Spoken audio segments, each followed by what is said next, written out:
இப்போ இந்த அடிப்படையில் இந்தியாவில் 11 ஆண்டு காலத்தில் இஸ்லாமியர்களுக்கு எதிராக இதை நடந்திருக்கு சொல்ல முடியுமான்னு அண்ணாமலை கேட்குறாருன்னு நினைக்கிறீங்க? தமிழ்நாட்டிலையா?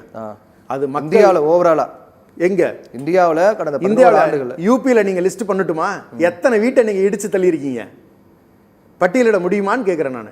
நீங்கள் எத்தனை பசு பாதுகாப்புங்கிற பேரில் எத்தனை இஸ்லாமியர்களை அடிச்சு கொண்டிருக்கீங்க? 100 பேருக்கு மேலே இறந்துருக்காங்க.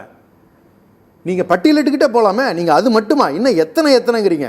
ஐயோ, அவங்க செஞ்சதெல்லாம் இன்னும் நீங்கள் எத்தனை விஷயங்களில் நீங்கள் யூபி எக்ஸாம்பிள் எடுத்துக்கோங்களேன். நீங்கள் ஒருத்தனை வந்து கைது பண்ணி வீட்டில் போடுறதுங்கிறது ஒரு பக்கம் இருக்கட்டும், அவனோட வீட்டையே இடிச்சு வீடையே இல்லாமல் ஒருத்தனை நடக்க விடுறதுங்கிறது எவ்வளோ பெரிய கொடுமை. 1-2 இன்சிடென்ட் நினைக்கிறீங்களா? கிட்டத்தட்ட 100கணக்கான வீடுகள் இடிக்கப்பட்டிருக்குண்ணே. அங்கே கவர்மெண்ட்டே வந்து புல்டோசர் கவர்மெண்ட். அப்புறம் எந்த அர்த்தத்தில் ஒரு 11 வருஷத்தில் என்ன நடந்துச்சுன்னு கேட்குறாரு.